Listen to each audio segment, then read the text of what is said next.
ঘরোয়া উপায়ে কিভাবে ডিমের কোরমা রান্না করা যায় সেটাই আজকে আপনাদেরকে শেখাবো।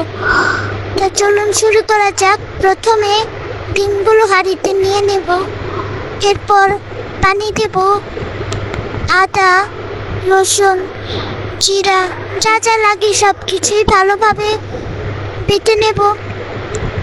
খুব ভালোভাবেই বাটতে হবে।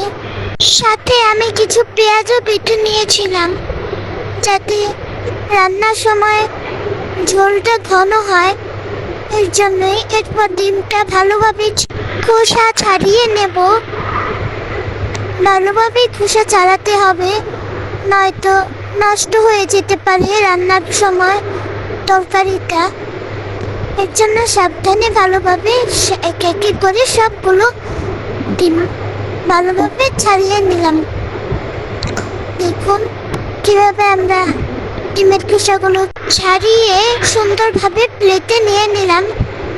এখন রান্নার জন্য তেল গরম করলাম এবং লবণ দিলাম যাতে ডিমগুলো ছিটে না আসে শরীরে।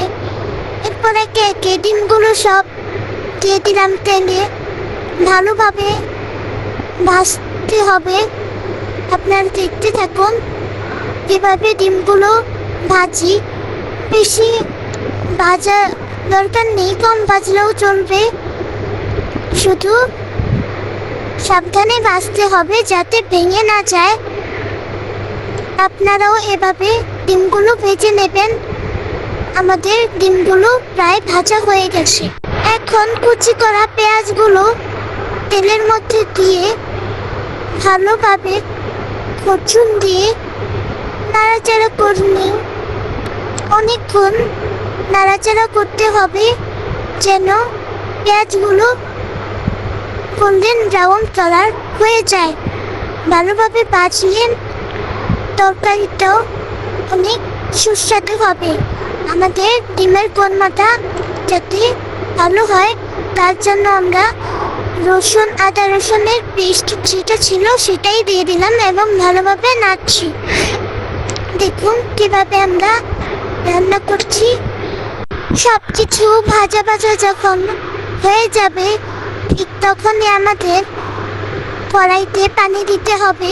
খুব সামান্য পরিমাণ পানি দিতে হবে যাতে এটা ভালোভাবে কষতে পারে এবং কষানি হয়ে গেলে ভালোভাবে নাড়তে থাকুন।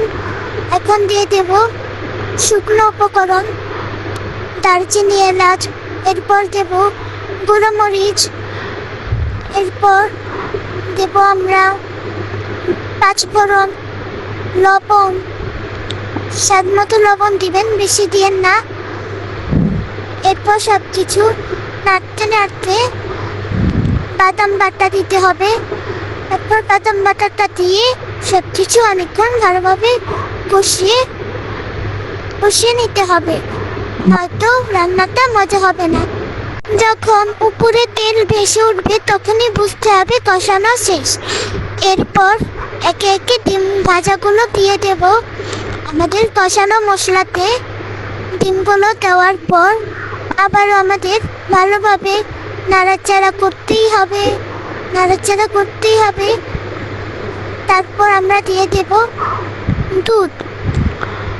গরুর দুধটা দেওয়ার পর আবার আমাদের চিনি দিতে হবে, কিন্তু একটু পর। এখন আমরা ভালোভাবে নাড়ব যতক্ষণ না সব কিছু একসাথে মিশে যায়, ততক্ষণ আমরা ভালোভাবে নাড়তেই থাকবো।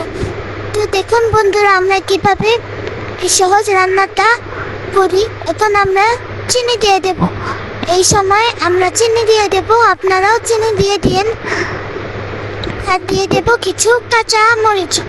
আপনারাও চেষ্টা করবেন কাঁচা মরিচ দেওয়াতে, তাহলে রান্নাটা আরও মজা হয়। এখন সব কিছু একসাথে আবারও ভালোভাবে মিশিয়ে রান্না করতে হবে অনেকক্ষণ। এখন আমরা ডিমের কোরমাটা আর একটু ভালোভাবে নাড়াচাড়া করব, কারণ এখনই আমাদের ডিমের কোরমাটি রেডি হয়ে যাবে। এই তো বন্ধুরা আমাদের ডিমের কোরমা একেবারেই রেডি হয়ে গেছে। আপনারাও বাড়িতে এভাবে ট্রাই করবেন, দেখবেন খেতে খুবই মজা হবে। এবং আমাদের চ্যানেলটা লাইক সাবস্ক্রাইব করবেন। ধন্যবাদ।